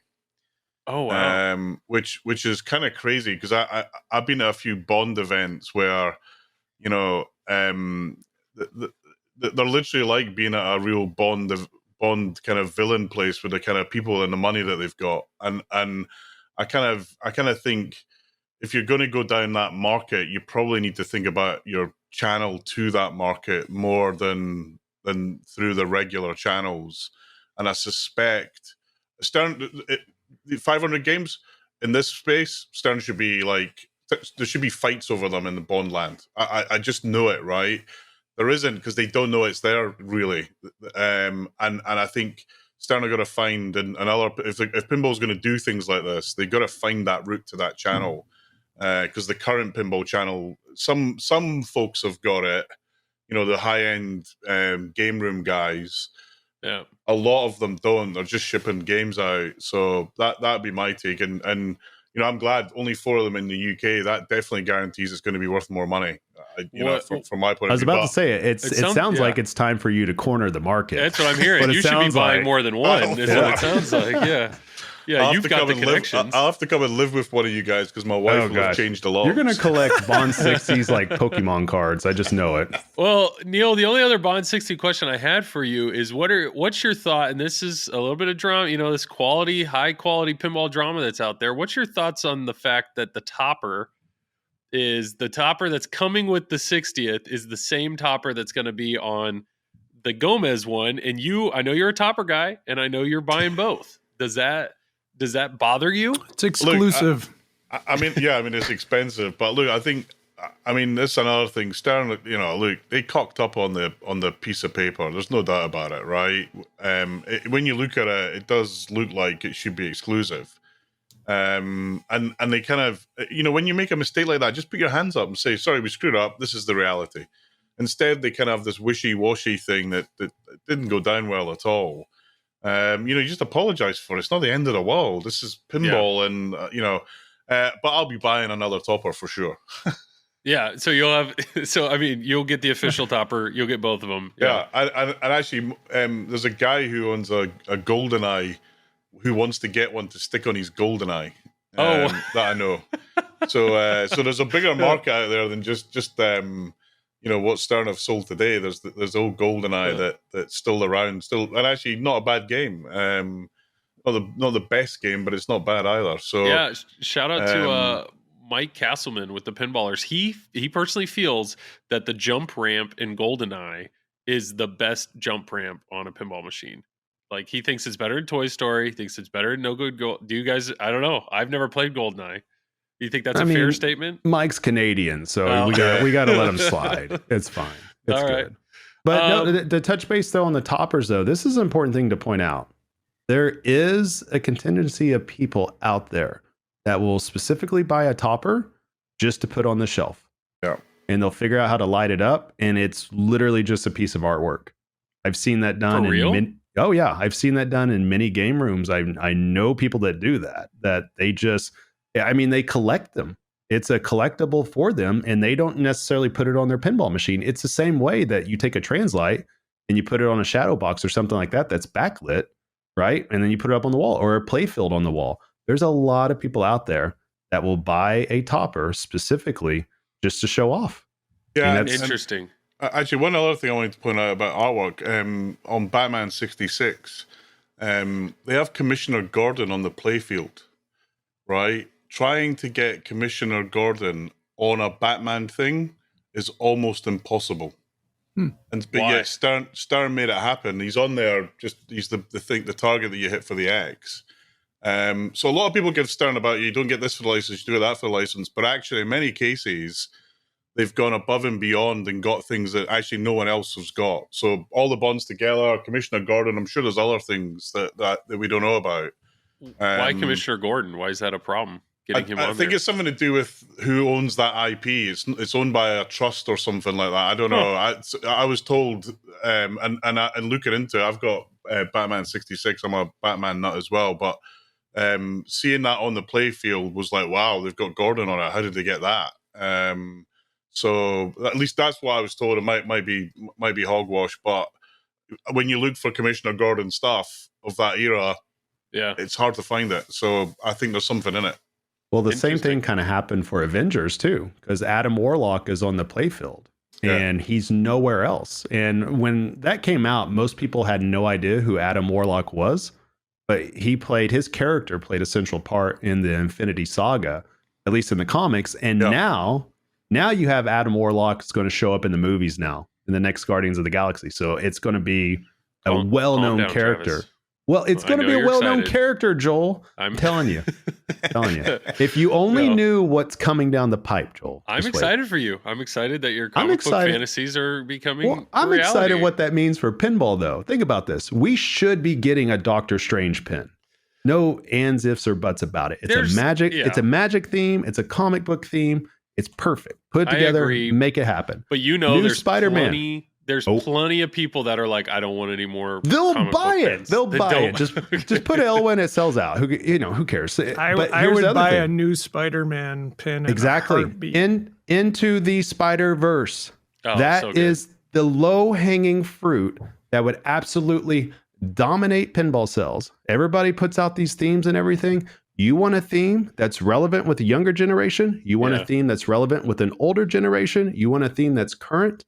My God. And it has hip-hop music to it, and it has badass artwork to it, and it has plenty to bring out. And there goes my camera. I'm telling you, Every 30, it's. Hey, You're right though. Into the I'm telling Spider, you. that would be huge. that would I know. be massive. I know. I personally, if they ever did a Batman the Animated Series pin, I'd be all over that. But I get it. I know the argument. People are like, I don't want any more Dad Rock pins. Well, we're going to continue to get music pins, and people are like, I don't want any more comic book pins. Yeah, I don't want any more comic book pins. But the truth is, It sells. it sells, Yeah, and it sells. there's some huge fans. There's some huge fans in that. One of the things I think, if I was Stern, I'd be looking at anime right now is insane. Yeah, I think if they made a pin in that space, it would go crazy big. anime I know we've said this a long time, but it's like video games like they have not done anything video game related. And if once they Mario? open that can, I know Mario Would be huge. massive. Of course, we know how difficult it is with Nintendo licensing, Sure. but Mario would be massive.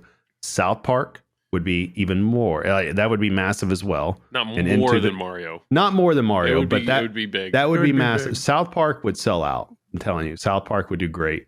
And then Into the Spider-Verse. Those are the three themes that I think would just absolutely destroy whatever else you put out there. I think it would do better than Top Gun. I think it would do better than even Matrix under most conditions, and I think it would do way better than something like Godfather or something like that. Well, it's not going to do better than Galactic Tank Force, though. I think we all agree Galactic Tank Force is the epitome of pinball themes. I'm telling you, I got for the next feeling 20 that years. I got a feeling that pin is going to be more popular. We talked about this a couple of months ago. Dead serious. I can't wait. Well, there was even a poll out. I mean, all internet polls are wrong, of course, but there was a poll out. I think that took like second or third for people that were most excited compared to any of the other. Like tanks in space, buddy. Yeah, nobody's going to be excited about Indiana Jones. I'm sorry. That's done. It's whatever. Jaws is okay. You know, Venom, if that's coming up, people will be fine. Foo Fighter, whatever it is. But Galactic Tank Force. I know. I'm telling you. In the lunchbox that I'm going to be able to get with it, I can't wait. I can't wait. I mean, we still need to know: are we the Tank Force? Are we the commander? like who are we fighting? I don't know. I do want to stick with the accessories. Do the tanks fly, Joel? We need to know space, this, buddy. Tanks in space. My God. I want to keep talking about accessories. So first off, Neil, I know you bought the Mando topper. Yes. What are your thoughts on it? Because Tom over there, he keeps his games in competitive play, so it just shows scores. So he doesn't even get to see all the fun things. Okay. I didn't know that was the case. So mine's probably just shows scores as well then. Oh, yours. Yeah. So I think it's great. I get it. I forgot there was a topper on mine. Yeah, I mean, in terms of value, you have to question it. But look, again, starting to put a bit of effort into building something that wasn't just a flat thing with lights pointing at it. I hope they keep doing that. Again, I wonder if the reason they're priced so high is because Stern can't make enough, and they know that, so they've got to extract the maximum. Hopefully when they move to this new factory, they've got bandwidth to make more and more, and we can go back to one of the best toppers of all time, $400, Black Knight, right? Oh, let's get back. Good. Let's get back to that world. But again, Stern have got to be able to make them in volume, and I hope this move to the next factory allows them to do that. But I think toppers add a little bit to the game, and there's some. I'm not a big mod fan unless it really makes a difference. But I did swap out my my Godzilla for Atomic Godzilla. I don't know if this will focus. Actually, Atomic Godzilla made by a guy here in the UK. It's a great mod for Godzilla. Lights up and actually looks like Godzilla rather than Godzuki. But I think it's my sense is Stern would love to sell them lower price if they could make the volume to make it worth making them. And Mandalorian, I'm again another kind of Mando crazy, and I kind of feel that finally we've got with Mandalorian the Star Wars that we should have always had. The Star Wars game is okay, but it doesn't feel like you're in a Star Wars episode. Whereas this Mandalorian, it kind of does. The music's awesome, and I really like it. So yeah, the Mando topper's great. I think I pretty much like all the toppers. There's not one that I think is terrible, but I just hope they're imaginative and do imaginative things with them. I totally agree. And that's what scares me about the Godzilla topper. It hasn't been announced. We don't know what it's going to be. But to me, I hope they go big. I mean, everything about this game is incredible. And I don't want the topper to be lame. I hope the toppers, moves are exciting or something. But the other thing that scares me is so many people own Godzilla. And so many people are like, this game's a keeper. It's bolted. People are, including myself, like are modding it, putting the bells and whistles on it. So if all of a sudden this Godzilla topper comes out and they're sold out everywhere and they can't make enough for them, I don't know. We'll just have to cross that bridge when we get there. But all four of us own Godzilla, and probably all four of us have full intentions of buying the topper. I mean, it's I don't know. We'll see. Let's talk about everybody's favorite mod, especially Tom. I know Tom loves this mod. which is Stern Insider Connect. Oh, It's God. yeah. Stern Insider Connect. And Neil, I'm excited to talk to you about this for two reasons. But number one, Stern Insider Connect recently, they just did a big update, which was really cool. Actually, I thought this was genuinely cool. If you go on your Insider Connect account, you will see that at the top, they do a year in review. So you can see everything that you did last year. You can see like what games you played the most, what days of the week you played the That's most, how an many update? games.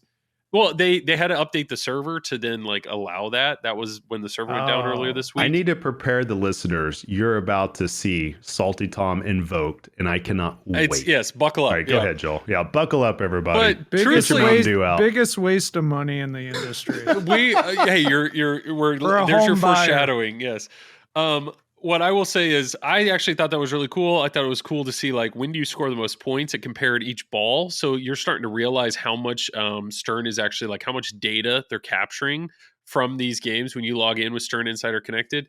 I will say personally, I enjoy the achievements. I think they're cool. But the biggest thing that I love about it is just the fact that like when my brother comes over, we made my dad a Stern Insider account so that when he plays, I mean, home team is huge. Being able to hold the button in, immediately log in. You don't have to type in your name, all that. I love it. I love it so much that I'm currently borrowing a Jurassic Park that doesn't have Stern Insider Connected on it.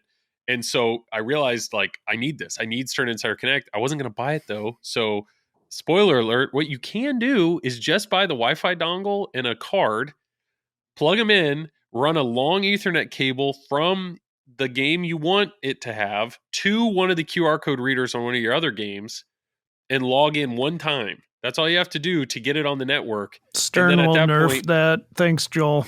For this the is record, not Stern new. Pinball, This I is do not not. new. I do not endorse what was just said. For the record, I love my job. Yeah, as a distributor. Okay. Yeah, you're not encouraging it. I'm just saying what I did at the risk of me breaking my friend's game, which I'm borrowing. but I was able to get it just because I want home team. So I personally am a fan of Stern Insider Connected. I think Travis, as a distributor, is a fan of the Insider Connected. I'm not going to put words in your mouth. I mean, it depends. I think I want to see more stuff fleshed out for the home user. That's what I really want to see. They've indicated to us Thank you, Travis. Well, they have indicated that this is something that they're looking at. They plan. I just hope it shows up soon because obviously plans aren't doing anything at this point. But I do know from the way locations talk that they love it for the way that the interface is, the feedback that they get from it. Yeah, the leaderboards are huge. And that's the main thing I want to see more than anything. Like I've discovered out of me playing this, the achievements are fine. Unfortunately, it's like if you log in for the first time, the achievements just rain down like Oprah's giving away cars. They just all pop up like crazy. So what I really want to see out of it, what I'm most interested in is a home leaderboard. I want to be able to put up a TV screen, see all the high scores, have my kids see their scores. They be able to try to beat each other and just keep going back and forth because there is a certain element to that gives you more replay chances, or it makes you want to do it. But it's coming. Yeah, and that's like the biggest thing. I do like the end of the year review though that tells you what you tend to score the most, like which ball you tend to score. I do like that. I mean, everything else, the average XP, it doesn't matter. I do like though my top titles. I played Godzilla 69 times, so nice. I'm extremely happy about that. Yeah. But yeah, I mean, it has interesting data. I just what I really hope it goes towards. I hope just from the tournament perspective that they're able to fully implement it to where, like as a tournament director, I'm sure Neil would love this. I'm sure Tom would love this to where we could say, hey, we're having a Herb event. You guys get on there, play as many games as you can. It's going to go on the leaderboard. Like, I hope it does something like that. Something that kind of like Scorebit technically can already do. So probably shut down the server. That's a great transition because before we let Tom go off, Neil, before Stern Insider Connected, there still is a product called Scorebit. Yep. I have a Scorebit in my TNA. It was a way to Scorebit is somewhat of a universal board that was made for all pinball machines to connect them to the internet. And I know Neil, you went in big. I think you got a Scorebit game for every single one, or a Scorebit board for every single one of your games. And some of the tools that you can use to there's a whole API out there where you can pull data in real time. So you, from a tournament standpoint, you had set up leaderboards so you could see the scores on all your games. I mean, talk about that. What do you like, or did you like about Scorebit, and then comparing that to Insider Connected? Yeah, I mean, look, I think let's Insider Connected and Scorebit are kind of, they do similar things, but they're kind of aimed at different people. I think Stern really tried to aim this at the more casual player in bars, hence why that's where the focus is. And I think it achieves something for that community. I think for the hardcore player, I think Insider's got much more work to do, a lot more work to do. For me, I run, as you said, I run tournaments, I do streaming, I do events and stuff. I run 3 events in this room every year, and they're all match play. At the end of the game, I press a button on match play. It grabs all the scores for the games, ranks everybody, and I move on to the next level. I know that there's no cheating. I know that there's no mistakes. I know that, this is Scorebit. I know there's no mistakes. I know that there's no cheating. I know that everything's 100%. And honestly, it makes the running of tournaments a complete breeze. I even know what games aren't finished. So, if you're commentating, actually, Colin was over here last year. He was like, wow, this is insane. I can see actually this game's still playing and we can talk about it even though there's no camera on it. So, and actually Carl at Indisc integrated Scorebit into all the DTM stuff, which was fantastic to see. You could see what ball people were on, and it just, we're talking about how do we explain things. Just adding instrumentation is helpful. I'm a network guy. That's what I do for a living. So the minute a pinball machine was able to be connected to the network, I'm in. And Jay Adelson, who runs Scorebit, is the guy who runs it.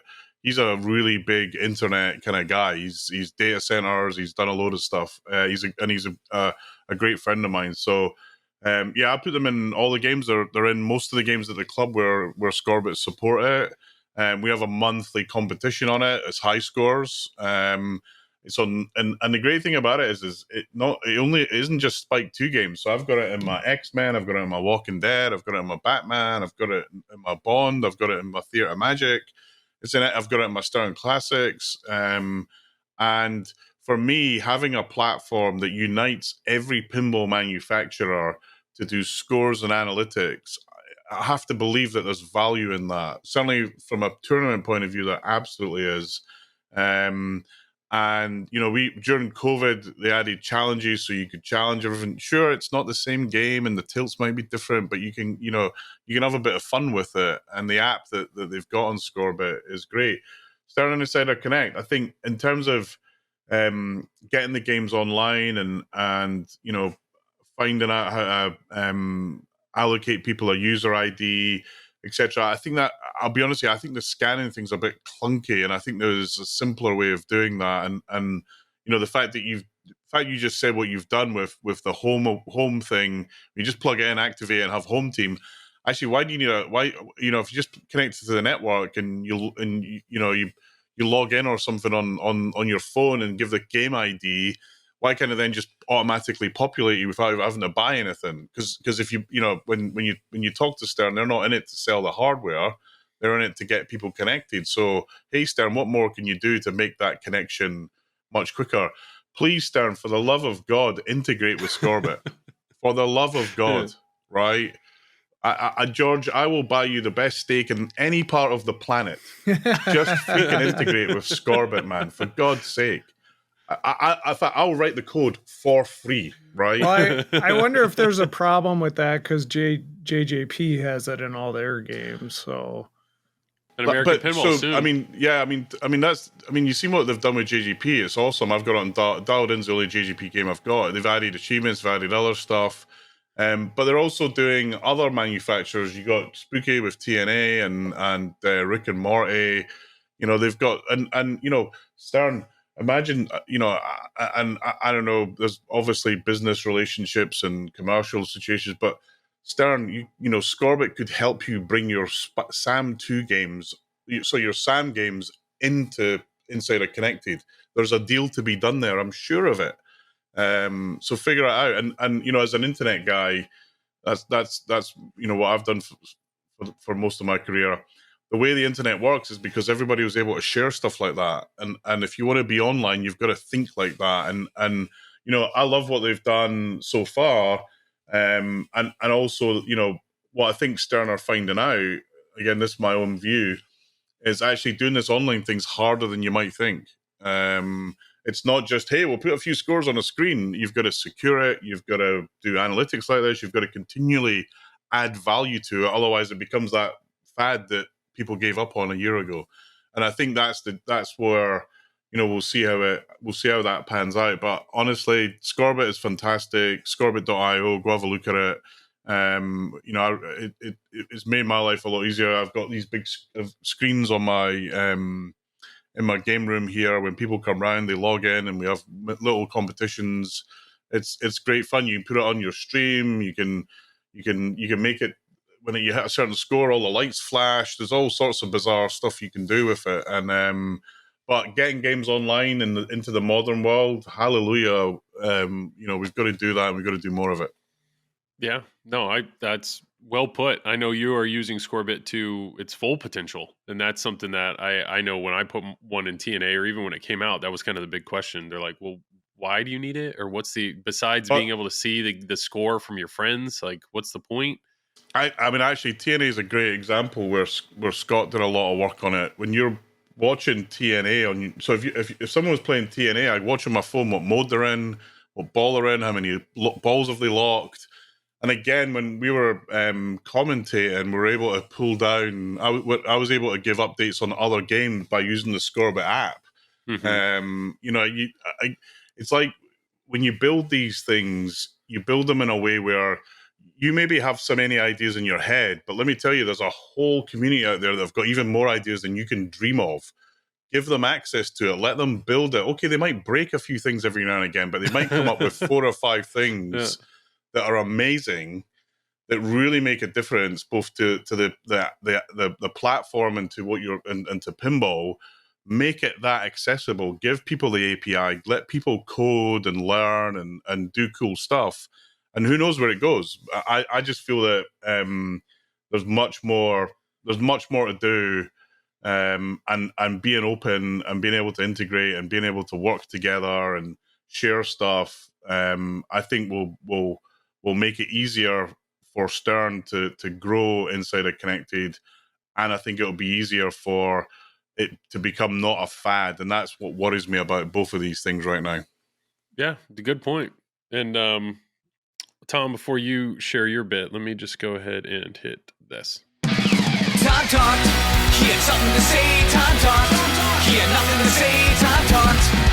Tom talked. I got nothing. Tom, Insider Connected, thoughts? I don't know if I want to talk about something that's so terrible. You have it. You have it in multiple. You bought multiple. I have it kits. in all my games that I can possibly have it in. Uh-huh. What a waste of money. Once again, Stern, I would like to let you guys know I do not endorse the views of Joel or I don't Tom. work for the pinball company, so I can say these things.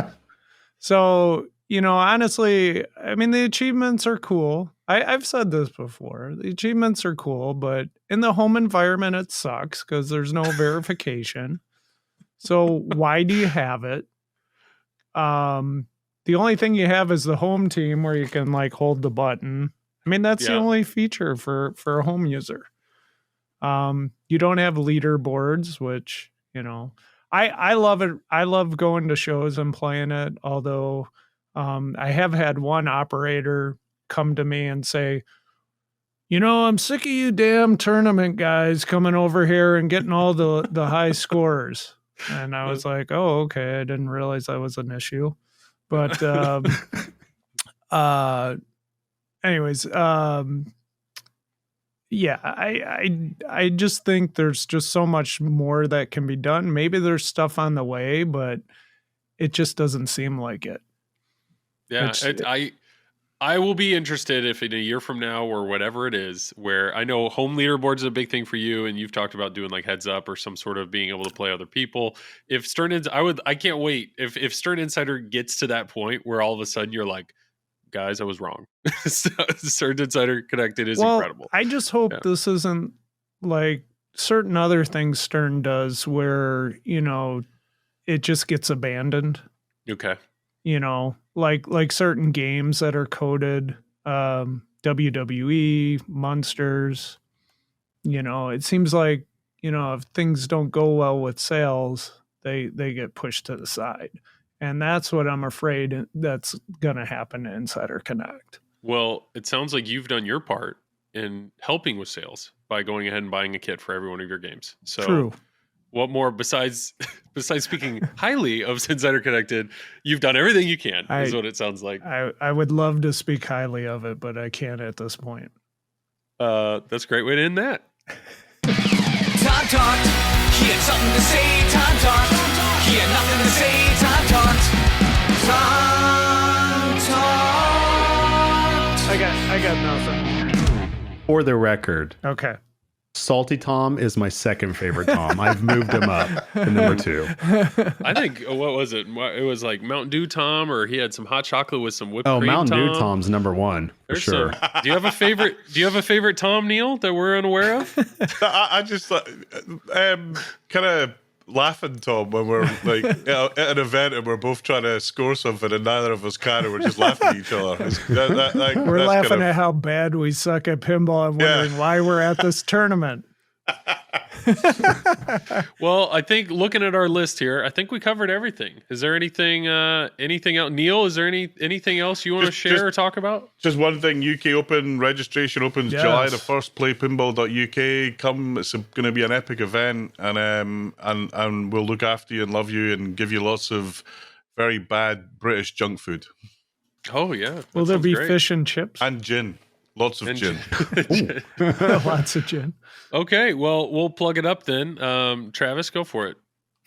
Yeah, you guys can find me right here on the Triple Drain Pinball Podcast. And I do have some other projects that are coming up, but I don't want to announce it just yet. So a little teaser right there. But yeah, that's all I got. Thank you for your you fine gentlemen today joining me this morning, especially Neil and especially Tom. Thank you. Yeah, you're welcome, Travis. I see what you did there. Yep. Oh, Joel, you're here too. Yeah. Thank Neil, you, do Joel. you have Appreciate it. do you have anything else to plug? Neil? Oh, You want Neil to plug? No, just to say thanks for having us on, and also Pinball Republic in London. If you're in London, come visit us. We got 60 great games, and we'd love anyone who comes over. We'll look after you. So it's a co-op we run. But also, thanks for having me on the show. It's been a blast. Thank you. Absolutely. And you have a YouTube channel. Yeah, I mean, look, I've got a YouTube channel. I'm on Twitch, but it's kind of just me, like old man yelling at clouds. So it's perfect. If People you want to watch, that. feel free. If you don't, feel free also. It's Domino Arcade, right? Is the YouTube? Just Google for Domino Arcade or Domino Pinball, and you'll find it. But I'm kind of just a guy who does it in his spare time, as opposed to a pro like you guys.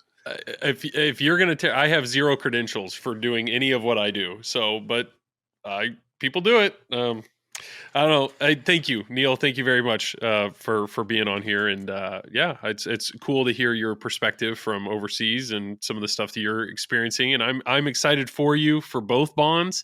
Hopefully, you get yours fixed. I'm excited for you to have 2 of the same toppers and loving every second of it. It's I don't know. I'm very happy for you. I think it's awesome. and fantastic use of the extra ball shirt, by the way. Yeah, I dug that out especially. Yeah, that's awesome. Tom, plug it up, man.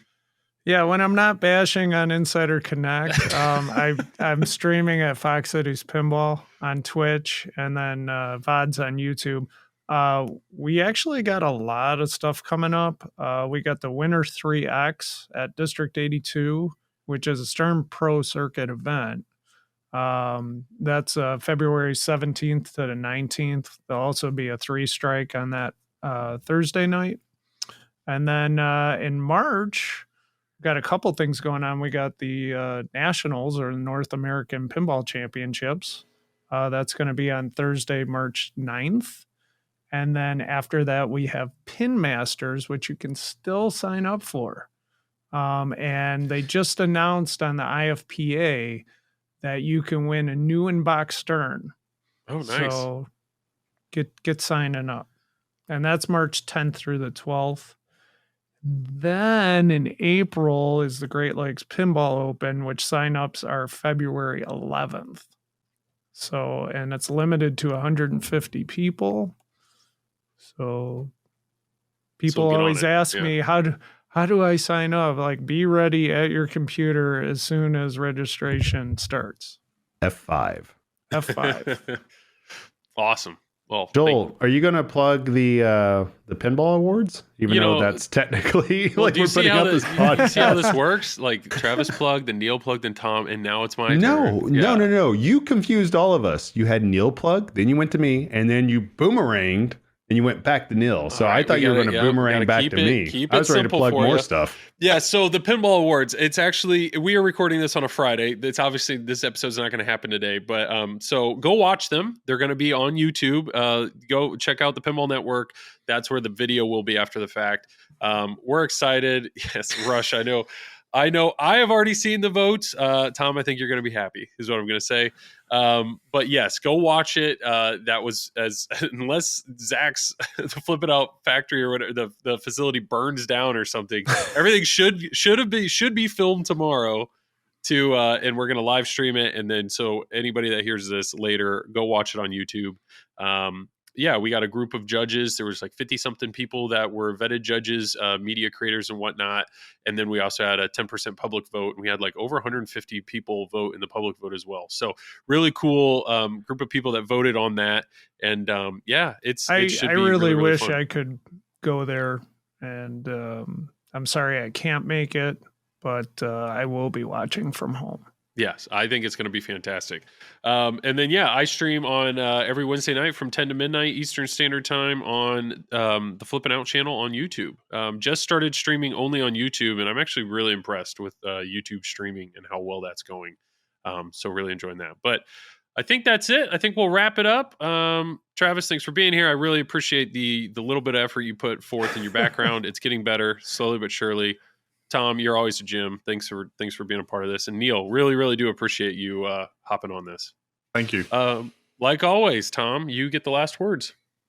Stay safe, everybody.